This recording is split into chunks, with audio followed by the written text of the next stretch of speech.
जय श्री कृष्ण। आज आषाढ़ मास कथा में आप सुनेंगे विष्णु पुराण में वर्णित भगवान विष्णु के परम भक्त ध्रुव की कथा। तो चलिए शुरू करते हैं। ध्रुव के पिता राजा उत्तानपाद की दो रानियां थीं, जिसमें ध्रुव की मां सुनीति राजा की पहली पत्नी और दूसरी पत्नी का नाम सुरुचि था।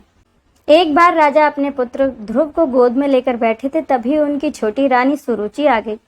तब उसने ध्रुव को गोद में से उतारकर अपने बेटे उत्तम को बिठाते हुए कहा कि राजा की गोद में वही बालक बैठ सकता है और राज सिंहासन का भी वही अधिकारी हो सकता है जिसने मेरे गर्भ से जन्म लिया हो। अगर तुझे ये राज सिंहासन और अपने पिता की गोद चाहिए तो तू जा, पहले भगवान का भजन कर, उन्हें प्रसन्न कर और मेरे गर्भ से जन्म ले, तब तुझे ये सिंहासन और अपने पिता की गोद प्राप्त होगी।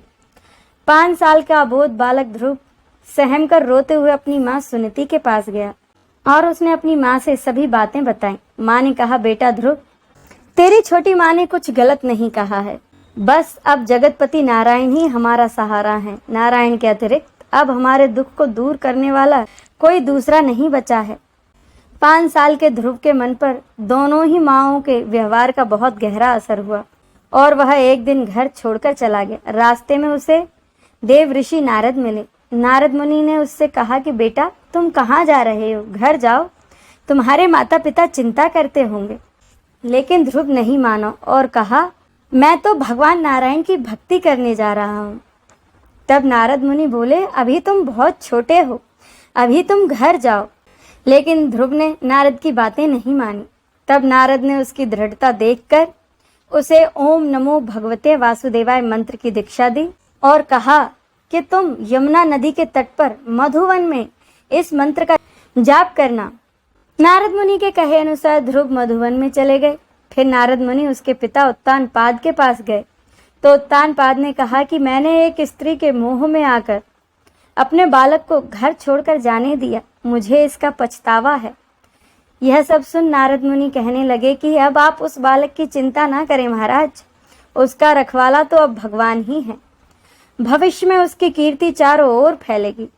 उधर नन्हे से ध्रुव की कठोर तपस्या से भगवान विष्णु अल्प काल में ही अत्यंत प्रसन्न हो गए और उन्होंने ध्रुव को दर्शन देकर कहा कि हे ध्रुव, मैं तुम्हारे अंतर्मन की व्यथा और तुम्हारी इच्छा को जानता हूँ। तुम्हारी सभी इच्छाएं पूरी होंगी और आज मैं तुम्हें वह लोक प्रदान करता हूँ जिसके चारों ओर ज्योति चक्र घूमता रहता है। सूर्य आदि सभी ग्रह और सप्तऋषि नक्षत्र जिसके चक्कर लगाते रहते हैं। प्रलय काल में भी तुम्हारे इस लोक का कभी नाश नहीं होगा। इस प्रकार तुम सभी प्रकार के सर्वोत्तम ऐश्वर्य को भोग कर अंत में मुझे प्राप्त कर लोगे। इतना कहकर भगवान वहां से अंतर्धान हो गए। बोलिए भक्त वत्सल भगवान की जय।